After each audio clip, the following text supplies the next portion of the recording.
Bonjour, la présentation d'aujourd'hui est consacrée aux essais thérapeutiques. Mais avant de détailler les essais thérapeutiques, on va voir d'abord les différents types d'études épidémiologiques. Le premier type, c'est les études descriptives qui ont pour objectif d'étudier un phénomène de santé selon les différentes caractéristiques de temps, de lieu et de personne. Le deuxième type, c'est les études analytiques. Dans ces études analytiques, on cherche le lien entre un ou plusieurs facteurs de risque et une maladie. Le troisième type, c'est les études évaluatives. Dans les études évaluatives, on cherche à évaluer l'efficacité d'une intervention de santé publique. Cette action peut être une action de prévention, telle une campagne de sensibilisation, un dépistage, une vaccination. Comme elle peut être une action de prévention, que ce soit médicale ou chirurgicale. Par exemple, on va comparer un nouveau traitement à un placebo ou bien un nouveau traitement à un traitement de référence. Et du moment que l'utilisation des traitements a pour objectif essentiel d'améliorer l'état de santé de personnes qui sont le plus souvent des sujets malades. L'évaluation de l'efficacité de ces traitements doit suivre une méthodologie rigoureuse selon un processus scientifique qui va nous permettre d'apprécier est-ce que cette thérapeutique ou bien cette intervention a atteint les objectifs qui ont été déjà fixés au début de l'essai thérapeutique ou non.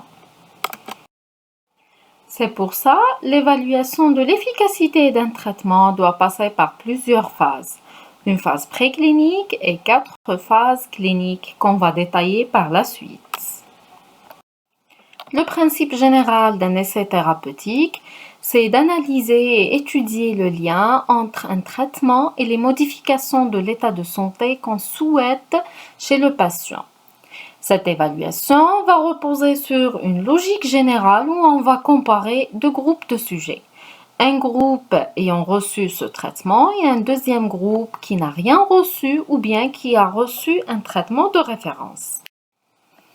Donc, on va faire une expérimentation où on va exposer un groupe de sujets à un facteur qui est représenté par ce traitement ou bien cette intervention par rapport à un groupe de sujets qui ne vont rien recevoir ou bien qui vont recevoir un traitement de référence. Et afin qu'on puisse comparer ces deux groupes, il y a une condition importante, c'est que ces deux groupes doivent être semblables. Parce qu'il y a un principe général, on compare que ce qui est comparable. Donc les deux groupes doivent être semblables et la seule différence entre ces deux groupes, c'est le traitement qu'on est en train de tester. Et pour assurer cette comparabilité de groupe, cette similitude de groupe, il n'y a qu'un seul mécanisme, c'est le choix aléatoire des sujets qui vont composer les deux groupes. Et ce choix va se faire par un tirage au sort ou bien par la randomisation. Cette randomisation va nous permettre de distribuer d'une manière équitable les facteurs de risque dans les différents groupes. Ce qui va nous permettre de diminuer les erreurs et les biais liés à des facteurs de risque connus ou bien des facteurs inconnus qui peuvent influencer sur le résultat. Donc avec la randomisation, le résultat sera imputable seulement à l'intervention ou bien au traitement. Mais il y a un aspect très important à prendre en considération, c'est l'aspect éthique. Dans un essai thérapeutique, on va exposer les sujets à un traitement ou bien à une intervention. Et on ne peut pas faire ça sans informer ces personnes et sans avoir l'accord de ces personnes.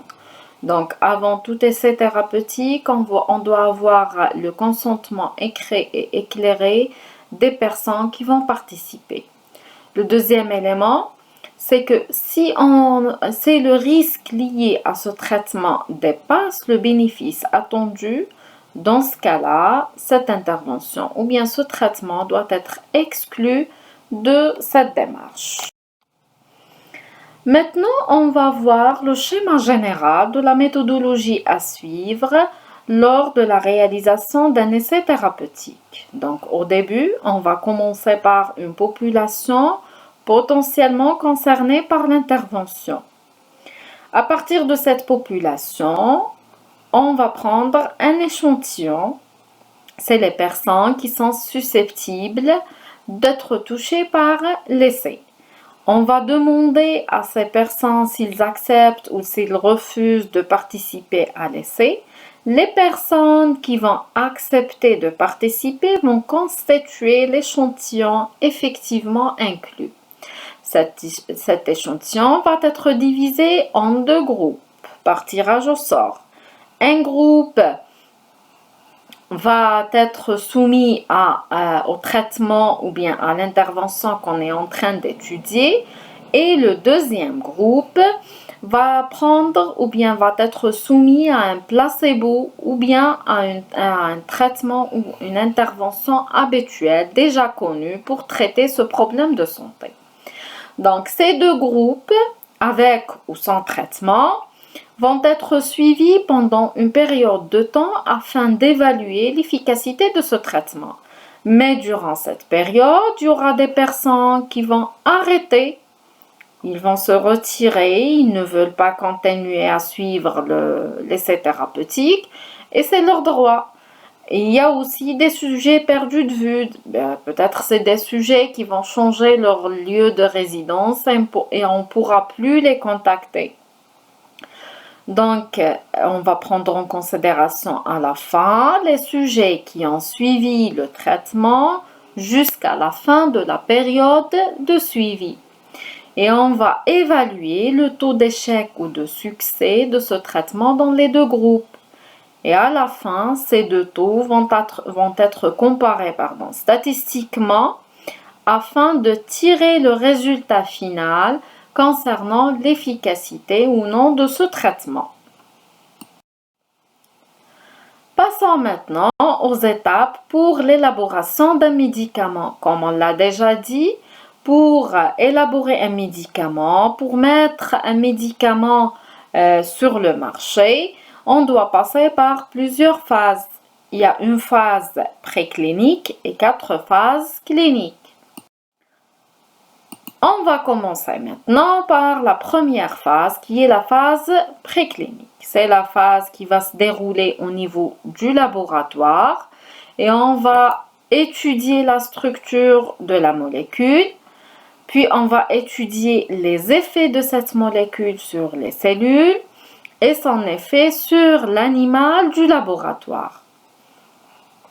À partir de cette étude, de cette évaluation, on pourra déterminer quelle est la dose maximale qu'un animal de laboratoire peut tolérer, quelle est la dose qui n'a pas d'effet pharmacologique ou toxique sur l'animal du laboratoire, et quelle est la dose qui donne des effets pharmacologiques mais avec laquelle on n'aura pas d'effets secondaires ou bien on aura le minimum d'effets secondaires.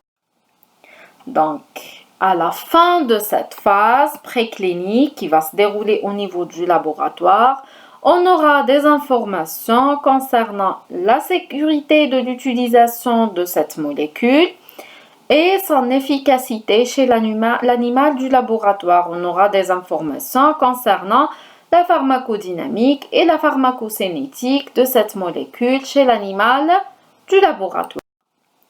Et à partir des résultats obtenus chez l'animal du laboratoire, on pourra formuler une hypothèse concernant la possibilité d'extrapoler ces résultats chez l'homme. Et pour répondre à cette problématique, il faut passer à la première phase clinique, ça veut dire la première administration de cette molécule chez l'être humain. Et l'objectif principal de cette première administration de la molécule chez l'être humain, c'est d'étudier la tolérance et l'absence d'effets secondaires graves chez les sujets et qui sont des sujets volontaires et sains.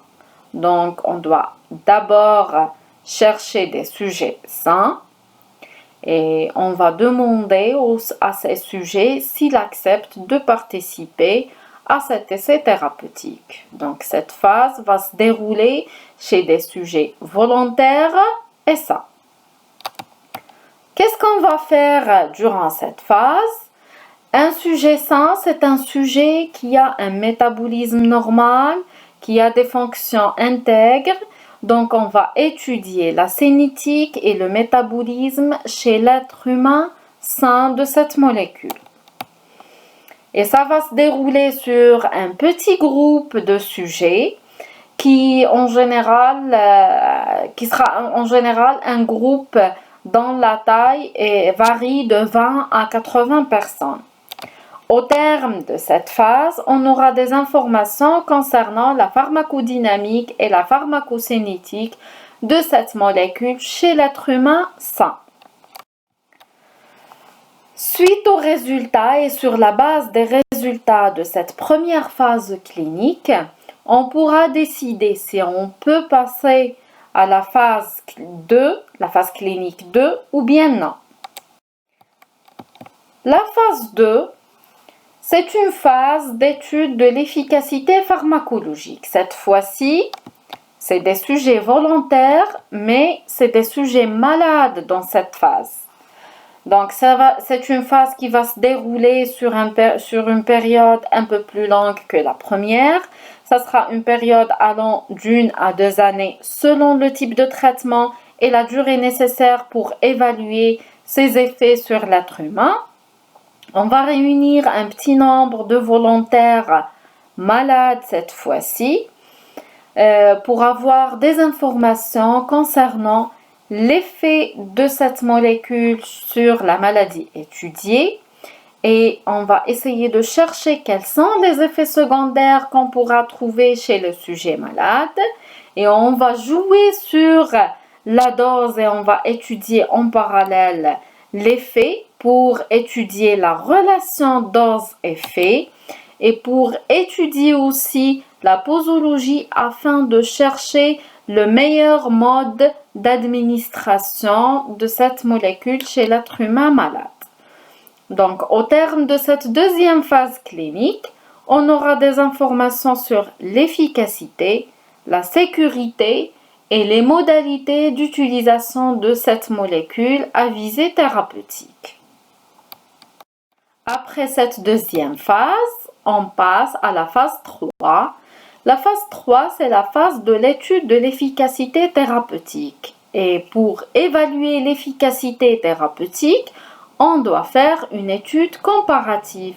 On va comparer l'utilisation de cette molécule par rapport à l'utilisation soit d'un placebo, soit d'une autre molécule de référence. Donc, les comparaisons sont nécessaires pour mesurer l'efficacité de cette molécule. Et pour faire ces comparaisons, on doit avoir des groupes similaires. Et la seule différence entre les deux groupes sera la molécule qu'on est en train d'étudier.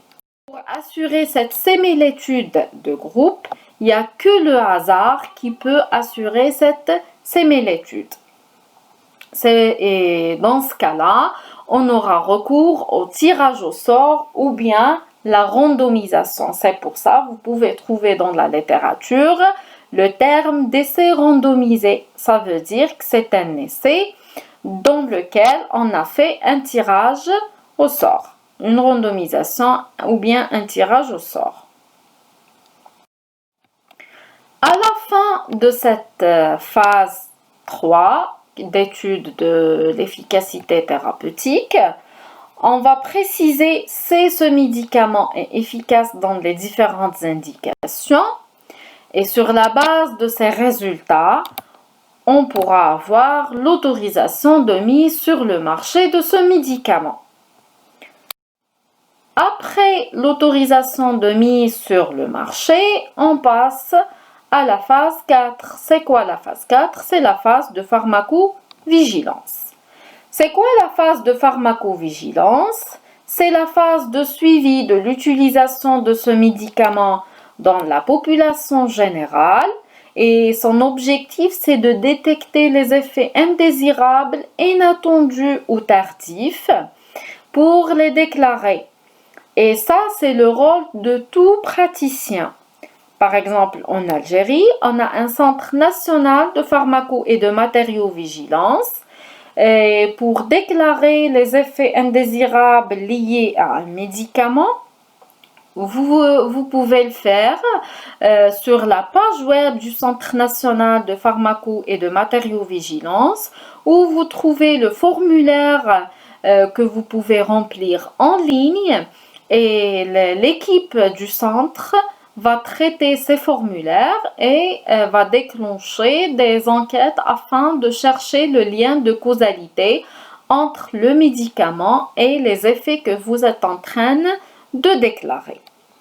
Donc, c'est quoi la phase de pharmacovigilance? C'est une phase d'étude de l'efficacité et de la tolérance de cette molécule dans les conditions usuelles de prescription. C'est les conditions réelles d'utilisation de cette molécule. Passons maintenant au mode d'attribution des traitements. Pourquoi on étudie les modes d'attribution des traitements? Avant de vous répondre, je vais vous donner un exemple. Vous êtes médecin et vous allez participer à un essai thérapeutique. Et dans cet essai thérapeutique, vous avez deux malades. Un malade qui va recevoir ce nouveau médicament et un autre malade qui va recevoir un placebo. Si vous, en tant que médecin, vous savez quel est le malade qui va prendre le médicament et quel est celui qui va prendre le placebo, vous risquez d'être plus attentif en examinant le malade qui prend le médicament. Et la même chose pour le malade. Celui qui prend le médicament, il sera plus attentif dans l'expression des signes, surtout s'il s'agit de signes subjectifs. Donc, cette différence peut conduire à un biais ou bien une erreur systématique dans la mesure, surtout du critère de jugement. Et surtout s'il s'agit d'un critère de jugement subjectif. Je vais vous expliquer c'est quoi un critère de jugement et je vais vous donner un exemple de critère de jugement subjectif. D'abord, c'est quoi un critère de jugement? C'est un critère qui va vous permettre de vérifier l'efficacité du traitement. On va prendre comme exemple un traitement antidiabétique oral. Pour vérifier l'efficacité de ce traitement antidiabétique oral, il suffit de mesurer la glycémie et on va comparer la glycémie chez la personne qui prend le médicament par rapport à la personne qui prend le placebo. Dans ce cas-là, le critère de jugement, c'est la glycémie. Si on va évaluer l'efficacité d'un antalgique, le critère de jugement qu'on va utiliser, c'est l'intensité de la douleur. Et l'intensité de la douleur, c'est un critère subjectif. Le patient va vous dire s'il a une douleur minime, intense, si la douleur a diminué, etc. Et s'il sait qu'il prend un placebo, ça peut influencer sur sa façon d'exprimer la douleur et l'intensité surtout de cette douleur. Donc, que ce soit pour le patient ou bien pour le professionnel, le fait de connaître qui prend le médicament et qui prend le placebo, ça peut influencer sur le résultat et l'interprétation des résultats de ce traitement. Et pour remédier à ce problème, il y a des procédures à adopter pour éviter cette subjectivité dans l'interprétation et dans l'expression des résultats ou bien dans la mesure du critère de jugement. La première méthode, c'est le simple aveugle dans laquelle le patient ne sait pas s'il prend le médicament ou bien le placebo. La deuxième procédure, c'est le double aveugle. Dans cette situation, ni le patient ni le soignant savent quel est le patient qui prend le médicament et quel est celui qui prend le placebo. Et pour le triple aveugle, les trois intervenants, patients, soignants et expérimentateurs, Personne ne connaît quel est le patient qui prend le médicament et quel est celui qui prend le placebo. On va passer maintenant aux différents types des essais thérapeutiques. On va commencer par le premier type, c'est l'essai à deux groupes en parallèle. Depuis le début de la présentation, on parle d'une comparaison entre deux groupes. Un groupe qui va recevoir le traitement qu'on est en train d'étudier, le nouveau traitement, et un deuxième groupe qui va recevoir le placebo ou bien un médicament de référence déjà connu. C'est ça le schéma le plus connu et le plus répandu des essais thérapeutiques. À la fin de la période de suivi, on va comparer les résultats obtenus avec les deux groupes. Le deuxième type, c'est les essais à trois groupes au plus. Comme on compare deux groupes, on peut aussi comparer plusieurs groupes. Un groupe qui va recevoir le nouveau traitement et deux ou bien trois et même quatre ou plus ou plusieurs groupes qui vont recevoir d'autres traitements qu'on utilise auparavant pour ce problème de santé.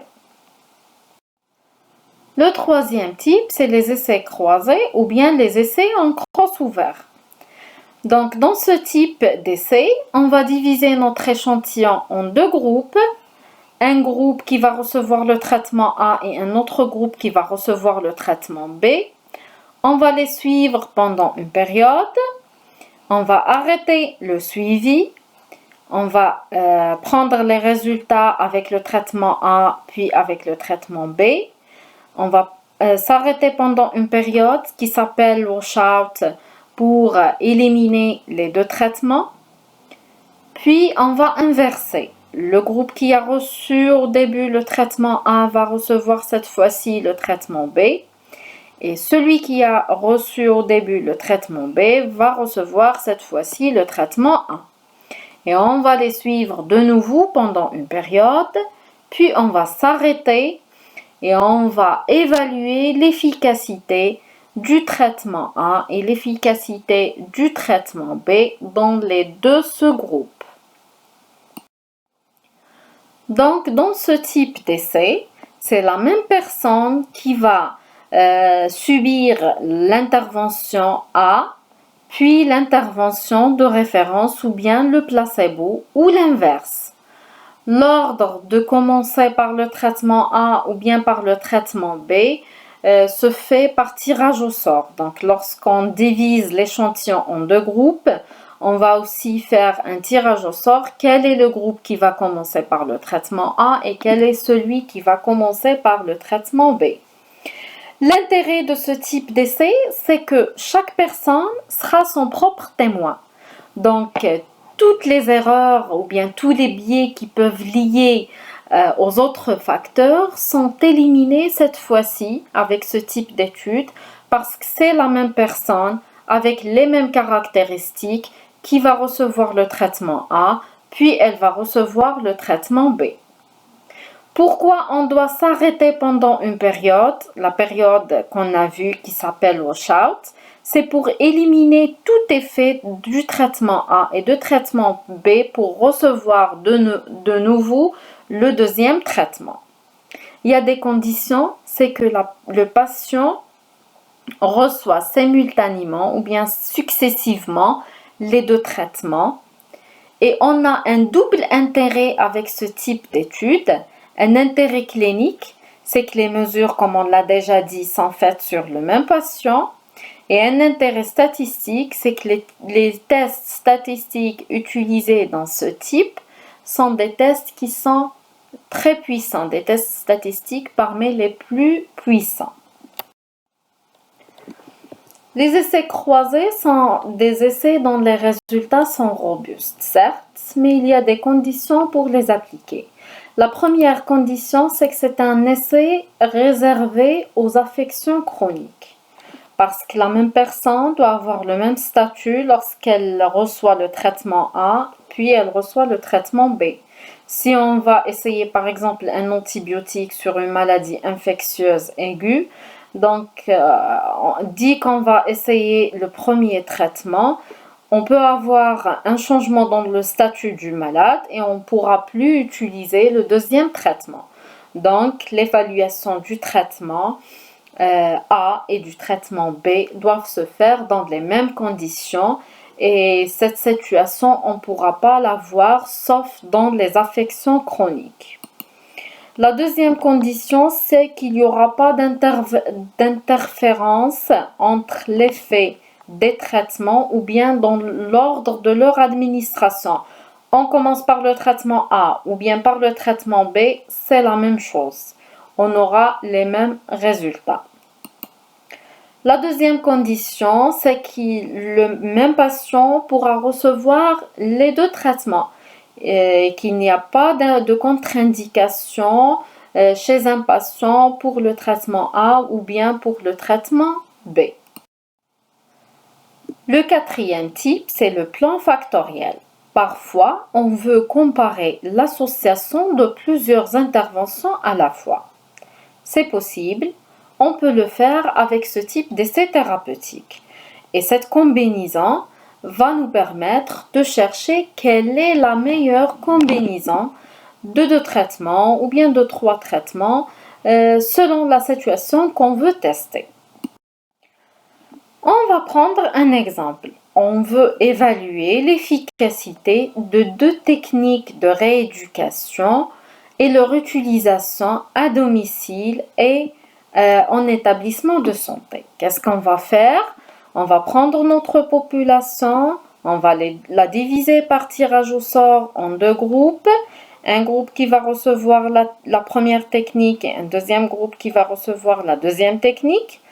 Et au sein de ces groupes, on va aussi faire un autre tirage au sort pour les subdiviser en 2 sous-groupes aussi. Donc, on aura à la fin 4 sous-groupes. Un groupe qui va recevoir la technique 1 à domicile. Le deuxième va recevoir la technique 1 en établissement de santé. Le troisième groupe va recevoir la technique 2 à domicile. Et le quatrième va recevoir la technique 2 en établissement de santé. Donc, et on pourra par la suite suivre les 4 groupes de sujets et comparer les 4 groupes selon les associations des techniques et de lieux de l'application de ces techniques de rééducation. On va voir maintenant la stratification. Quand est-ce qu'on utilise la stratification? On utilise la stratification lorsqu'on a un facteur pronostic. C'est quoi un facteur pronostic? C'est un facteur qui est connu comme un facteur qui influence les résultats d'une intervention. Dans ce cas-là, on va prendre en considération la présence de ce facteur dans la comparaison des interventions. Pour faire ça, il faut séparer les sujets en 2 groupes. Un groupe avec ce facteur et un groupe chez lequel ce facteur est absent. Et au sein de ces 2 groupes, on va faire aussi un tirage au sort pour répartir les sujets, encore une fois, en 2 groupes. L'un va recevoir l'intervention et l'autre va recevoir le placebo ou l'intervention de référence. Donc, voici un exemple. À partir de notre population, on va la diviser selon l'absence ou la présence de ce facteur qui peut influencer sur les résultats de cette intervention. Après, on va faire un tirage au sort dans chaque groupe pour répartir les sujets en groupe qui va recevoir le médicament et l'autre qui va recevoir le placebo. Dans les essais thérapeutiques, les aspects éthiques sont un aspect très important à prendre en considération. Parce que la mise en œuvre d'essais avec tirage au sort pose des problèmes éthiques importants. Et ces problèmes ont fait l'objet de divers textes internationaux. Le plus important, c'est le Code de Nuremberg. On va voir quelques éléments et quelques repères internationaux qui régissent et qui réglementent la réalisation des essais thérapeutiques et qu'on extrait à partir du code de Nuremberg.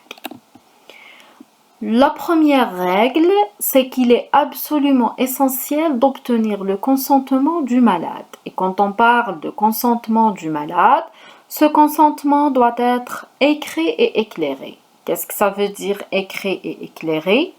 Il ne se fait pas de demander l'accord verbal au patient pour participer à un essai thérapeutique. On doit lui expliquer tous les éléments concernant l'essai thérapeutique et les médicaments ou bien l'intervention qu'on va utiliser. Il doit signer un papier sur lequel tous ces éléments sont clairs et expliqués à ce patient.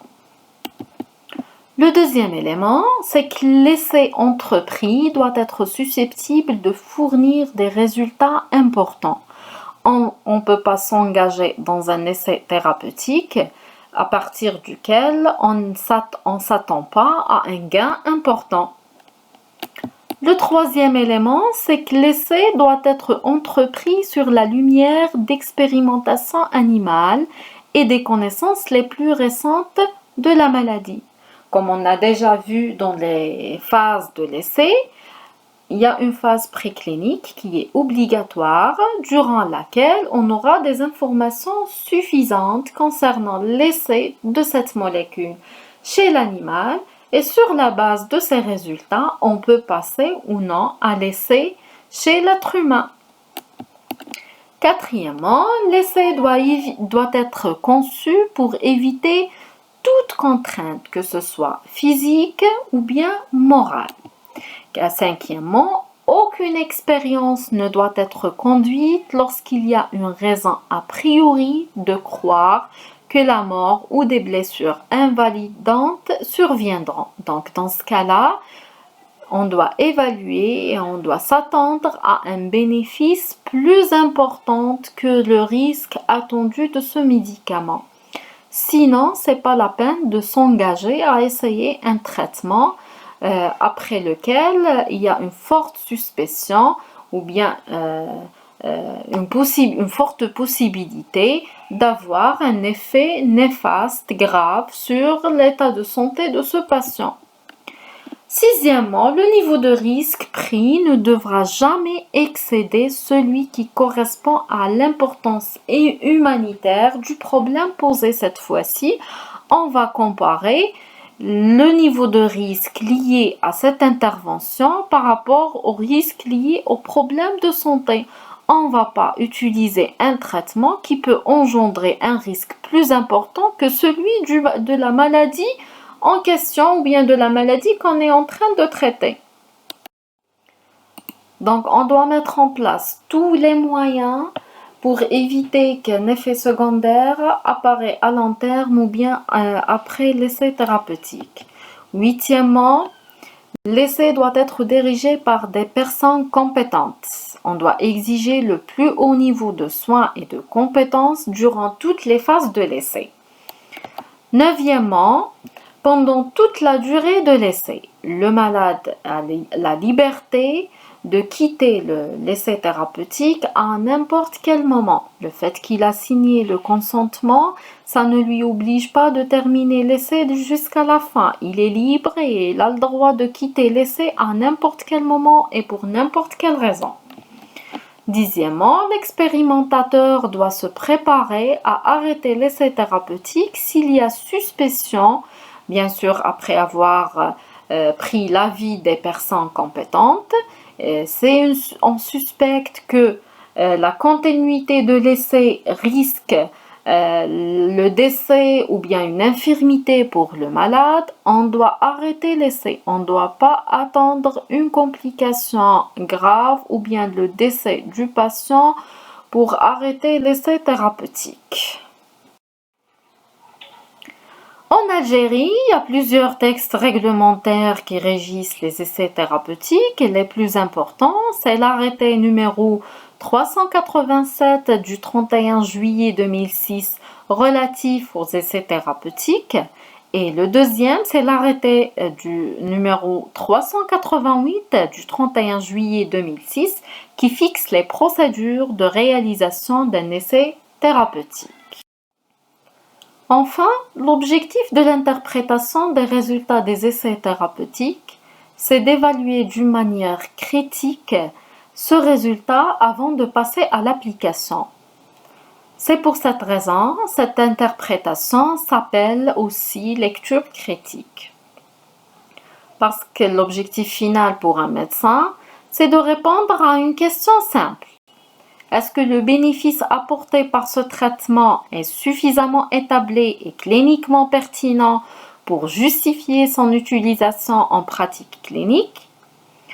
Donc, la lecture critique et l'interprétation des essais va nous permettre d'évaluer s'il y a suffisamment de preuves pour dire que ce traitement a un bénéfice suffisant et pertinent.